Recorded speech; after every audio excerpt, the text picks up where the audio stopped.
Hey guys, welcome to the third C# tutorial that I'm making for the new Boston.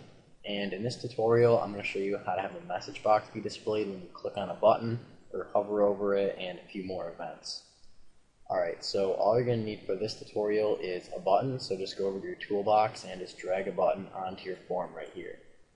Alright, so in order to have a message box be displayed when your button is clicked, just go ahead and double click on your button right here. Alright, so right inside of these two brackets right here is all the code that will be executed whenever the button is clicked. Alright, so in order to have a message box be displayed, we're just going to want to type out message box. And before we actually move any further, I'm going to talk about what this thing is that popped up right here. This thing that pops up right here is called IntelliSense. And whenever you begin typing, it will basically show up and tells you all the different things that you can actually type.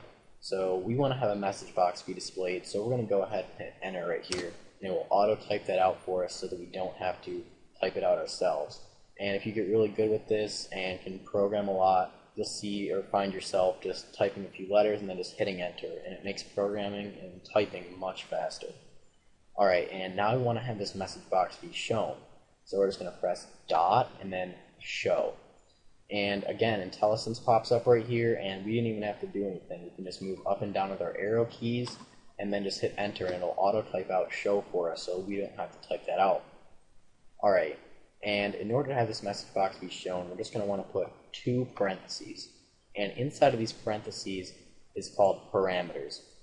And to find out what you have to put inside of here, just put one parenthesis up, and you'll see IntelliSense will pop right up and tell you what to type. And it says string text right here. Now, a string is just basically text, and it's calling for you to pass text through these parameters right here, or inside of these parentheses. And then it also gives you a little description of what this string will do, or this text will do. It says displays a message box with specific text. So if we were to type in hello right here, it'll show a message box saying hello right inside of it. Now, to end every single line of code that you type, you're just going to want to put a semicolon. And that will just tell the C# compiler that the line is finished and it's done. Alright, so once again, we're just going to want to type out message box here to have a message box be shown. And then we just need to say .show to actually show the message box. And then inside of these two parentheses right here is called parameters. And we're going to want to pass through a string or text. So we just have to type out two quotes to represent the text, and then just inside of there, we're just going to want to type out the text that we want to be displayed inside of the message box. And I just wanted to say hello inside of the message box. Alright, so now let's just run our application. So let's go up here and hit this green arrow to start debugging, and our application should load. And now when we click our button, we should get a message box shown. Yep, it says hello. Perfect. Now, one more thing I'm going to show you about having a message box is if you just put a comma right here and say something else, this will be the text on top of the message box, or the title of the message box. So again, it just calls for string text. So text we just want to pass through here again. So again, we're just going to want to put the two quotes, and then inside of here, the text that we want to appear on top of our message box, or as the message box's title. So I'm just going to make it say my title, but you're obviously going to want to make it something more descriptive of what your actual message box is. For example, if it was an error telling the user they did something wrong, you could make it say error on top of there or something like that. Alright, so let's just go ahead and debug here and click this button again. We should get a message box. Yep, and it says hello. And as you can see, the title of the message box says my title, and that's because we wrote my title right in there. Alright, so let's say we want to have this message box be displayed when the user hovers their mouse over the button.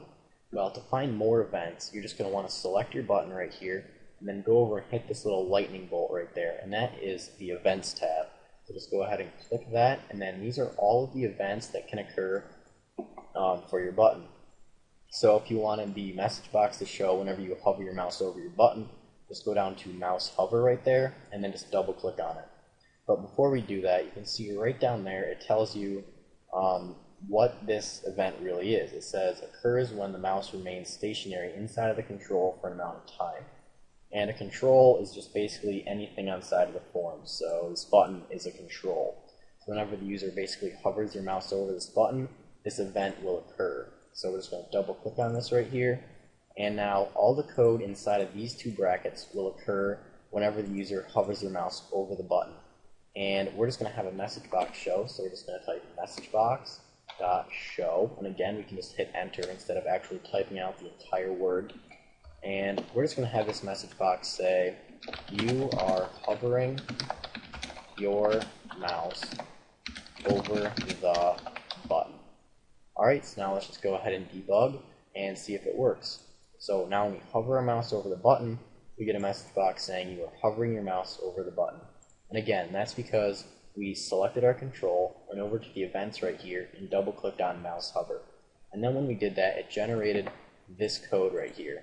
And then inside of these two brackets, this code will be executed whenever you hover your mouse over the button.